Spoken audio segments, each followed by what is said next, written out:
Hi, everybody, and welcome to Secure Men Club. I'm Tom Tipka, and this is Arimo Koivista. Hello. We're back, as promised, with another case from a local men's support club. By the way, we want to thank those who are sharing their stories. It's valuable to us and hopefully valuable to everybody who's watching. And here goes. Dear Arimo and Tom, I recently got divorced and thought I'd never be in a relationship again. And in a way, I guess I am not. I have begun a clandestine affair with the woman next door who is married with 3 children. What makes this worse is that her husband is a friend of mine. I didn't plan this, it just sort of happened. I'm now drowning in guilt. She claims he's a terrible husband and a poor father. I don't quite believe this. In fact, when I watch him with her and the children, he comes across as a fun-loving, gentle, and caring family man. I've tried to confront her about this several times, but she's not interested in talking about it with me. She says it's none of my business and changes the subject. If I press on, she runs to the bathroom and locks the door. There's never any real communication, yet I sort of feel this does concern me. I feel terrible about this. I've tried to break it off with her, but have a hard time sticking to that decision. The sex is mind-blowing and so are her looks. I always go back. What should I do? I know what I'm doing is wrong. Help me end this, please. Yeah. Wow. Wow. That I've got to say wow again because that is a case. Well, yeah. And not just between 2 people, husband and wife. Now there's a third party. This is, yeah. I mean, first off, I think we both feel for you. Yeah. And it's good that you know that what you're doing is wrong.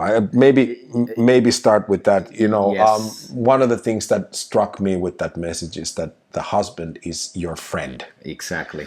Not sure if, I don't want to guilt anybody, but not sure if you can call somebody your friend and still do something like this behind their backs. Right. Exactly. We kind of practiced what to say, but reading that story again is like the first time we heard it because it's complex. Yeah, it is complex there, and the fact that all right, you got recently divorced. All right, maybe there is some kind of loneliness, something which is bothering, and then somehow like the guy mentioned that it kind of happened. Right. So it's easy to go with your desires or something on that kind of situation. So then you suddenly end up noticing that, oh my days, I'm doing this neighbor lady. Yeah, doing the neighbor. Yeah, one of the things that and I've said this to myself many times during my life is that it just happened. But here's maybe one of the things that what do you think, Arimo? Do these things ever just happen? No, of course. They are. Everybody of us acts with our own decisions. Yeah, based absolutely. on our own decisions, and it's nothing that somebody forced you to do. I mean, this is the thing. I mean, how many times does it happen when you go to your neighbor's house to borrow a whisk?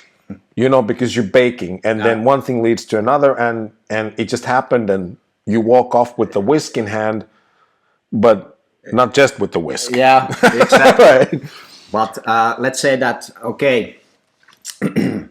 it sounds like that. All right, he feels terrible. Yeah, he does. So there is a bad conscience about that. What's been going on, and I think that comes across from the message. Yeah. This is genuine. Exactly. I think he's destroyed in a way. Yeah.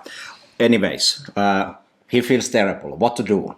So let's analyze a little bit. Maybe if we kind of hear right between the lines also of the description that this woman now, there's another situation where we face a woman who doesn't want to talk about things. Locks to the bathroom behind the door, What do you think about that, by the way? Just, So- I mean, I know Yeah. I mean, you're talking, I'm sorry for interrupting, but this idea of like having conflict, which this is valid conflict, by the way. Let's start. Yes, But the guy, that's not just the surface level shit. no, the guy's, this is a valid argument. The guy's going to her saying that, look, I feel terrible about doing this. Your husband's my friend. Yep. Using that word very loosely here. Yep. And her response is she doesn't want to talk about it and locks herself in the bathroom. I guess this guy is then maybe talking to her, it doesn't say, through the bathroom door. Mm-hmm. What do you think about this sort of, it's avoidant behavior. It's avoidant behavior, and coming back again to these attachment styles. So how I see that this woman has really classic avoidant behavior, because running away the situation, not wanting to talk about it. That's our classic moves about that. And specifically, if we look at the bigger picture, the guy says that the husband is caring, taking care of the kids, knows him, and maybe he's not that terrible as the woman says. So there is the avoidant loop. What happens? We got to be sensitive to the fact. I'm sorry, I'm interrupting. Got to be sensitive to the fact that we don't know what's happening behind. We are speculating. But, exactly. But possibly, if we mirror these things to these theories. So the woman has fed up in the relationship. Yeah, absolutely. Yeah. So instead of going to the table with her own husband and fixing things and talking how this is I feel, what.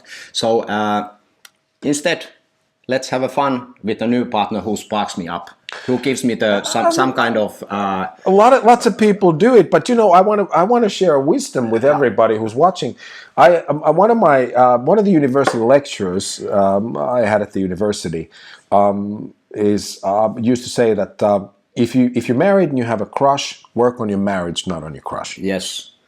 So basically, our advice now to this man is that look, stop this what you call relationship, or is it a relationship? Clandestine relationship. Yes, an affair, full-blown affair, and I'm just wondering how close they actually live to each other. This is classic cheating. This is classic cheating, and you are now the bad boy. Yeah. In that sense, that you do it and knowingly doing it. Yeah. So stop it. Just be at home, meet people, yes, but not in intimate way. Work on yourself. Yeah. You need to grow and heal yourself from the previous relationship first. Absolutely. And chances are, if you don't do this, you're going to keep repeating the same mistakes. And I do mean mistakes, because we all make mistakes. Yes. The stuff that you've done in your marriage that has gone wrong, and that you are responsible for, you need to work on that. And one good maybe advice is also that learn and study a little bit. For example, these attachment styles, because there is a chance that this guy has also anxious attachment style, which is basically the neediness to have somebody close. And now it's the neighbor lady. No, it's the neighbor lady. Yeah, I mean, we all need distraction. Yeah. But sadly, I think in both their cases, the distraction they're allowing themselves right now is keeping them from growing. Yep. Exactly. And healing. Healing and growing. Because both are now needed. Yeah. Yeah, absolutely. Yeah. I mean, we wish you the best of luck. In short, our advice is stop what you're doing. Even you yourself know it's wrong. Work on yourself. Find out who you are and what you actually want, because I seriously doubt it's the neighbor's lady. No, exactly. Yeah. That's just something which is giving comfort at the moment. Exactly. That's all for now. Hopefully, hopefully this helps, and I guess be secure.